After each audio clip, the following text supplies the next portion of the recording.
नमस्कार, home chef अनितामध्ये तुमचं पुन्हा एकदा स्वागत। आज आपण करणार आहोत पाणीपुरीच्या पुऱ्या। बाहेर मिळतात अगदी तशा कुरकुरीत पुऱ्या आपण आज घरी करणार आहोत। त्यासाठी लागणारं साहित्य: बारीक रवा 100 ग्रॅम, मैदा 50 ग्रॅम, तेल 25 ग्रॅम आणि पाणी 60 ग्रॅम। पाणी आपल्याला गरम करून घ्यायचे आहे। आपल्याला आता पुऱ्यांसाठी लागणारी कणिक भिजवून घ्यायची आहे। सगळ्यात आधी रवा, मैदा आणि तेल घालूया।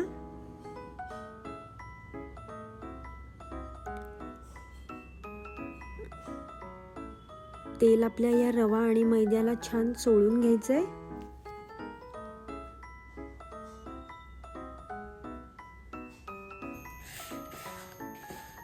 आता आपल्याला लागेल तसं गरम पाणी घालायचंय। एकदम सगळं घालायचं नाहीये, जसं लागेल तसं गरम पाणी घालून घट्ट गोळा भिजवायचा आहे। पुरी कुरकुरीत होण्यासाठी आपली कणिक अतिशय घट्ट असणं महत्त्वाचं आहे। अजिबात सैलसर भिजवायची नाहीये।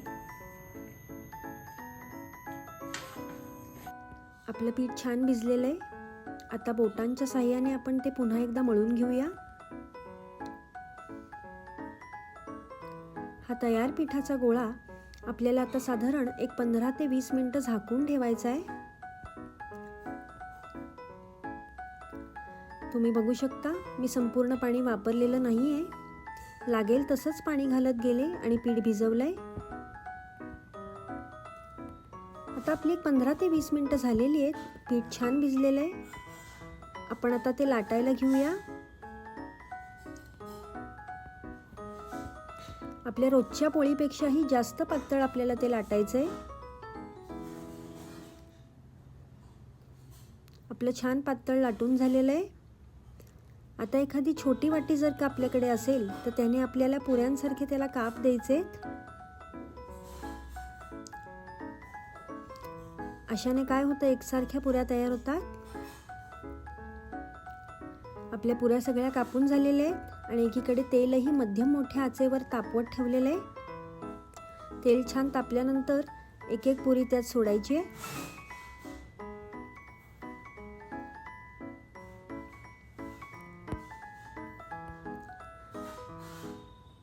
तुम्ही बघू शकता, पुऱ्या आपल्या आपोआप छान फुगून वर येत आहेत।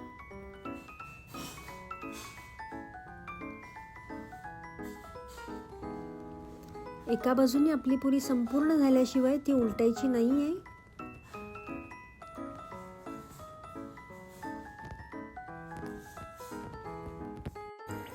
खालच्या बाजूने आपल्या पुऱ्या झालेल्या आहेत। आपण आता त्या उलटून घेऊया।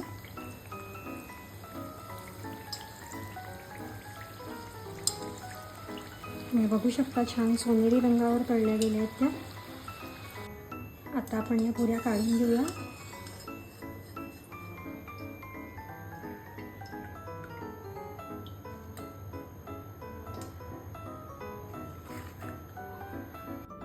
तुम्ही बघू शकता, आपल्या पाणीपुरीच्या पुऱ्या आता तयार आहेत। मी तुम्हाला पुरी एखादी तोडून दाखवते।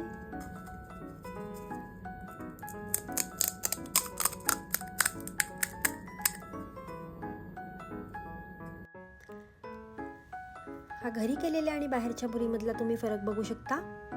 तुम्हाला जर का हा व्हिडिओ आवडला असेल तर जरूर लाईक आणि सबस्क्राईब करा। भेटूया पुढच्या आठवड्यात अशीच एक नवीन रेसिपी घेऊन।